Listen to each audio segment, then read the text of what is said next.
What's going on, everybody? Welcome back to the Pack a Day podcast. I'm your host, Andy Herman. You can follow me on Twitter at Andy Herman NFL.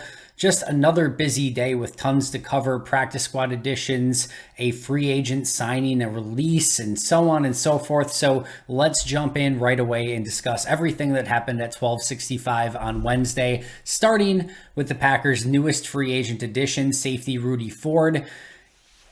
As soon as Rudy Ford got released by the Jaguars, I tweeted out, and this is not a humble brag or anything like that, just knowing the Packers and knowing what they want to accomplish with special teams, you could sort of put the pieces together. As soon as he got released, I'm like, keep an eye on this name, because Rudy Ford is a special teams ace. And we know that Green Bay going into this season is looking to have a totally different attitude towards special teams. And Ford's release was due to a couple different things. Jaguars had no interest in playing him really at safety.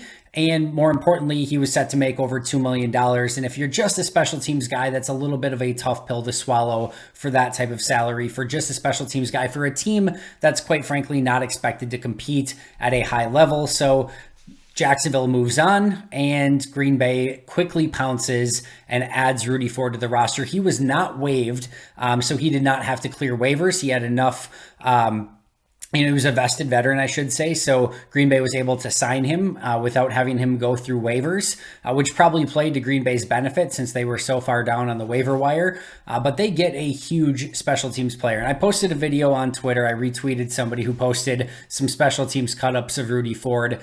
And my goodness, I can tell you very clearly, just from watching a handful of Rudy Ford special teams cut-ups, it has been a long time since Green Bay has had a player that as a gunner and as a special teams coverage guy can do what Rudy Ford can do in that capacity. He's a very fast player. He knows how to play special teams. He's played almost a ridiculous amount of snaps at special teams. I didn't write it down, but I think it was like close to 1,000 in his career already. Like that's how many special team snaps that we're talking about here. And Green Bay now has a very legitimate special teams ace on their roster. They've held a couple guys like this in the past. Jeff Janis was a special teams, sort of ace. Certainly was one of the better gunners when he was playing in Green Bay. Jarrett Bush was probably the last time that they really had a dedicated special teams ace on the roster that could even come close to doing any of this sort of stuff. And the fact that Green Bay has now gone a little bit, all in's the wrong word. How do I want to describe this? Has added players that are specifically in Green Bay to play special teams, I think is really starting to change the dynamic of what this Packers special teams could look like. And I put it this way, like this is going to end up being thrown in my face. I totally get it, but I'm actually kind of maybe excited about a special teams that's led by Rudy Ford, Dallin Leavitt, Keyshawn Nixon, Isaiah McDuffie, Chris Barnes, Quay Walker, Tariq Carpenter, probably a little bit Rasul Douglas, and maybe a couple other key players as well that are on the defensive side of the ball. AJ Dillon might get some time. Eric Stokes is probably going to get some time. We might see a little Adrian Amos. Like, I'm excited, maybe perhaps, about the special teams that Green Bay can put out there. And I do think that with especially guys like Rudy Ford, Dallin Leavitt, Keyshawn Nixon, who are dedicated special teams guys, McDuffie's going to be that, Barnes is going to be that, Carpenter's going to be that they can actually go out there and put a semi-functioning special teams group out there. Now, I don't believe anything with this Packers special teams until I see it. And they've got a long way to go. They've got a rookie, undrafted free agent long snapper, a punter that's not been great in his career, a kicker that's coming off the worst season of his career. And they were arguably the worst special teams of all time a season ago. But I do think some of the additions that they've made have put them in a position to at least be respectable as a special teams unit. And coming off a year where, like I said, they were arguably maybe the worst special teams of all time, I will take respectable, and I like the players that they've put around here. Now, when we look at safety, right?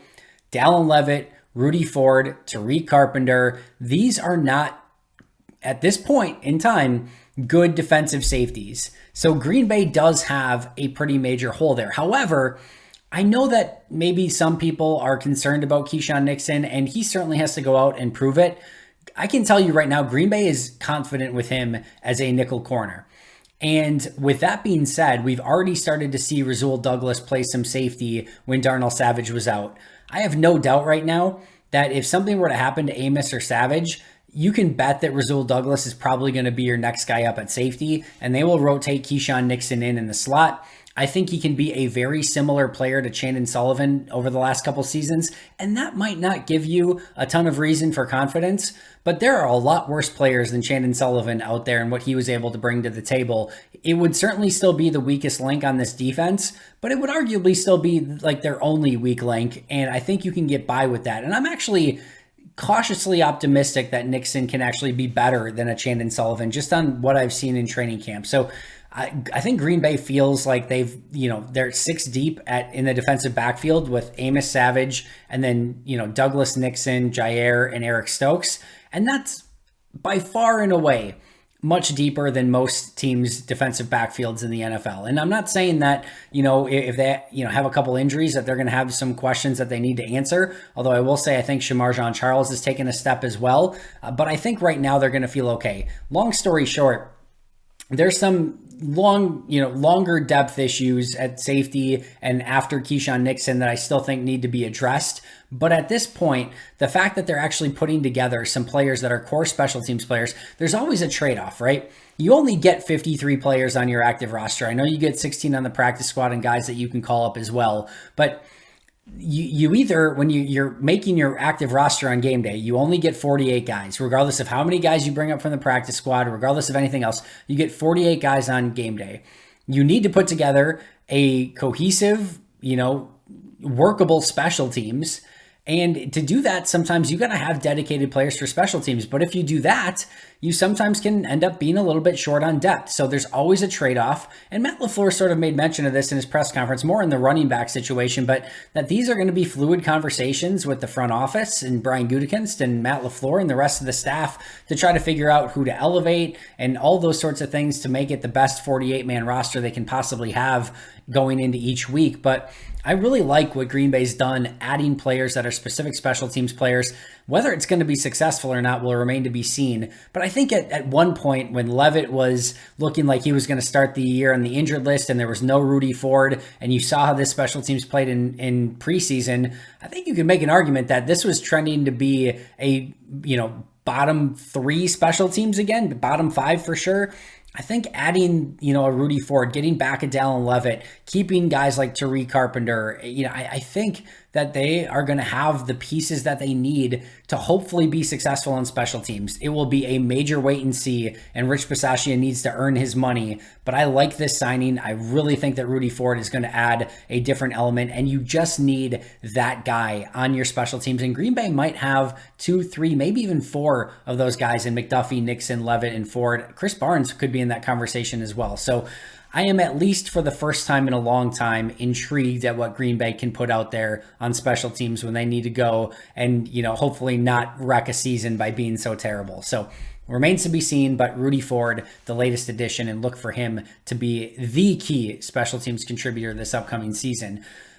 Unfortunately, by signing Rudy Ford, it means that you need to release a player because they were at their full capacity of 53, and arguably the best story from Tuesday ended up being, a disappointing story on Wednesday. And that's because Micah Abernathy was released, and Brian Gutekunst was quick to say that they hope to get him back on the practice squad. But that's why, be careful celebrating who makes the 53 on the first day, because on day 2, things can change massively. And unfortunately, that was the case for Micah Abernathy. Like I said, arguably the best story on the team on Tuesday. And unfortunately, he just has to go through a really rough, release period. And we'll see if he ends up getting claimed on Thursday. And in the meantime, it's going to be a whirlwind for Abernathy. In all likelihood, he ends up back on the practice squad, but it'll definitely be something to keep an eye on. And again, just sort of a bummer after he was such a great story on Tuesday. Speaking of the practice squad, Green Bay had mostly filled out their practice squad as of end of day Tuesday, and there's some rumors to how they're going to complete it overall. So let's go over all that. Here are the players that Green Bay has confirmed and officially signed to the practice squad. Danny Etling is back. Travis Fulgham, Rico Gafford, Tyler Goodson, Ladarius Hamilton, Jack Heflin, Caleb Jones, Kobe Jones, Chris Slayton, Patrick Taylor, Keandre Thomas, and Ray Wilborn. So that is the initial group. There are 3 more players who they reportedly added to the practice squad that have not been confirmed yet, including kicker Ramiz Ahmed, a corner from the Jaguars, or a defensive back from the Jaguars, Benji Franklin, and then wide receiver Juwan Winfrey. And then that likely would leave one spot for Micah Abernathy, who again, Brian Gutekunst has already confirmed that they are hoping to have back on the practice squad. So that could be your 16-man practice squad. Ahmed, Franklin, and Winfrey are not yet 100% confirmed, although Winfrey's agent tweeted it out, so you can probably mark that one a little bit cleaner. But Ahmed, Franklin, Winfrey not technically officially a part of the team yet, at least not as of recording this. And then Abernathy will have to clear waivers first before Green Bay could add him to the practice squad. And Abernathy would have to agree to it as well. He'd be free to sign with any team's practice squad if he wanted to, but usually players are more apt to stick with the team that they were on and got their reps with and feel comfortable with from preseason training camp, etc. 2 players that did not get signed to the practice squad and looks like Green Bay will be moving on from, that at least I thought had a chance. There were multiple others like Dexter Williams and so on and so forth, but Sal Cannella and Michael Manet were the 2 that Green Bay did not look to sign back, at least as of this point. Those are 2 I thought had a chance to, especially Cannella, but as of right now, those 2 are not on the practice squad. Overall, Green Bay had 1 player claimed, and this is how like every fan of every team is like clutching onto their players. And to be fair, the Jets had like 7 players claimed, which is just unbelievable, especially for a team like the Jets who struggled for so long. So they had a ton of players claimed, but overall, it was 33, I want to say, players claimed. So you average 1 player claimed per team is ultimately what it is. And every fan is so worried that all their guys are going to get claimed. And like I said, the Jets were probably a bit unlucky in their claims, but everyone else, again, like I said, you're usually at best going to get 1 player claimed. And that's exactly what happened in Green Bay. And of all players, it was not Tyler Goodson. It was not Caleb Jones. It was not Kobe Jones. It was not Keandre Thomas. It was not Jack Heflin. It wasn't Danny Etling. It wasn't Ladarius Hamilton. Of all players, it was Ty Summers who gets claimed by the Jacksonville Jaguars. So interesting there. Like the Jaguars and Packers have been sort of active with each other's players, right? The Jaguars claim, Ty Summers.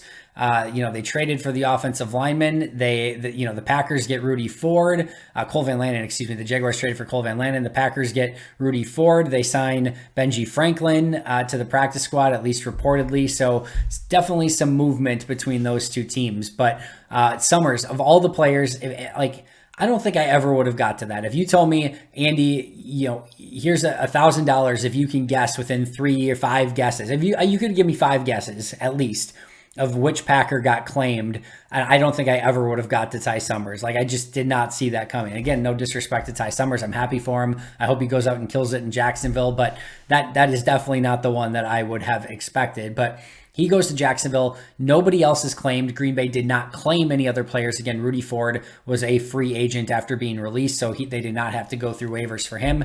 So those are the only waiver moves. But I think it is noteworthy here that Green Bay got some of these key players back on their practice squad. I think Danny Etling, they put a lot of time, effort, and energy into him as the number 3 quarterback, so seeing him back, I think, is definitely a positive.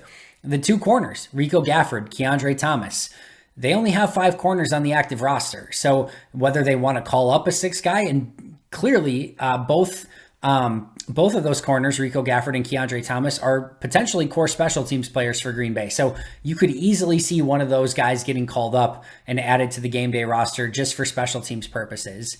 At wide receiver, I know they have a ton of wide receivers already, but I think you could make an argument that Winfrey is actually ahead of maybe some of the receivers like a Samori Toure, maybe even like an Amari Rodgers, especially when it comes to blocking. So you could see him potentially activated on some game days. And I think just with the way Rodgers has talked about him, great to get him back on the practice squad. I know along the defensive line, there was a lot of angst about Jonathan Ford and whether they should have kept him over Heflin and whether they should have kept him over Chris Slayton. But ultimately, all 3 on the 69-man roster, including the practice squad, as Heflin and Chris Slayton are back. And, Caleb Jones was the one that I thought, could potentially get claimed. Teams are usually clamoring for offensive linemen who have some upside. I thought that was very much Caleb Jones. As mentioned yesterday, there is going to be a steep learning curve for Caleb Jones, and there's just sometimes a limited upside for an offensive lineman that's a little bit taller and a little bit wider than the majority of offensive linemen. It just, from a bend, leverage, balance, all of it standpoint, it just makes things a little bit harder. Think of it this way, right? Like, you want to be compact and you want to make sure that your strikes are exactly where they need to be. You want to win with leverage. And if you're 6'9" with a huge wingspan and you're, he's got fast, quick feet for his size, but still it makes it harder, right? To do all of it. To get out of your stance, it's going to be harder because you weigh 330 plus pounds and are 6'9".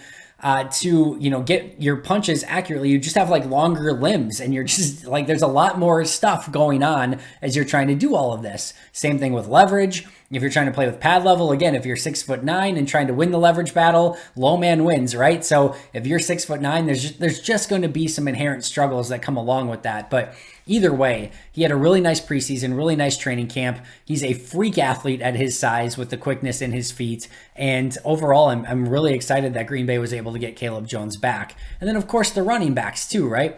Tyler Goodson and Patrick Taylor, they're going to need to elevate a third running back more often than not on game day. And I think they would have been in a little bit of a predicament had either or both of those guys gotten claimed. Now, if one of the, if only one of them did, they probably just bring Dexter Williams back, I think, or maybe look elsewhere and still find another running back. But I think they get two guys back that have two different skill sets. Taylor, clearly the better special teams player, the better pass protector, a little bit more of a bruising back. Goodson, the more dynamic playmaker, can catch the ball in the backfield better, although Taylor doesn't, want in that area either. He's a good catcher out of the backfield, good receiver out of the backfield. But I think it's a big deal that they got both those guys back. Even at edge rusher, right? Getting back Hamilton and Jones. I thought the difference between Garvin and Tipa, who made the roster, and Jones and Hamilton, who didn't make the roster, at least at 53, and are now on the practice squad, was minimal. And if Garvin and Tipa struggle, at least you've got a couple other options on your practice squad as well who can get called up. Probably the most surprising one here is Travis Fulgham. Fulgham, to me, just 100% felt like a late addition camp body who had no real chance of making the roster, probably no real chance of making the practice squad, and was just a guy to fill in as they were fighting through injuries. And he ends up making it on the practice squad. So good for him. We've certainly seen him in spurts have really strong efforts through the course of his career. But he gets back to Green Bay, and we'll see what he's capable of. And if he ever gets called up, he's behind 7 wide receivers on the active roster and Juwan Winfrey on the practice squad. So he's wide receiver number 9 at the moment, but still good on him for making the roster. And then as far as the reported guys, we talked about Winfrey, but Ramiz Ahmed too. This is somebody that, with Crosby's injury, could definitely be called upon if there's any sort of setback. And I really think that Ahmed may have some long-term potential as well. I'm not willing to go as far as to say that Ahmed is Crosby's successor and that's just an open and shut. I don't think that's anywhere near the case. But I do think he is really good insurance on the roster right now. And this is the first time where they've had a kicker on the roster, like a second kicker, where I'm like, keep an eye on this one, because I think that he at least has a chance. Next year, Mason Crosby becomes a free agent. Every year that goes on, there's a chance that he retires. And I do think Ahmed has a real legit possibility of maybe being that guy down the road. How legit, how real will remain to be seen. But I do think there is at least a small chance that he is within the realm of conversation for that potential successor to Mason Crosby. As I mentioned, Micah Abernathy will be the one that they try to get on the practice squad on Thursday, so we'll keep an eye on that as well. All right, a couple other noteworthy items. Packers did practice on Wednesday, and the biggest news is that there was only one player who was not practicing, and that was Allen Lazard. And interestingly enough, of all players, it was him, right? He's been a couple days now that he hasn't practiced. So that will be one worth keeping an eye on. Hopefully it's nothing long-term and they're able to get him back sooner rather than later.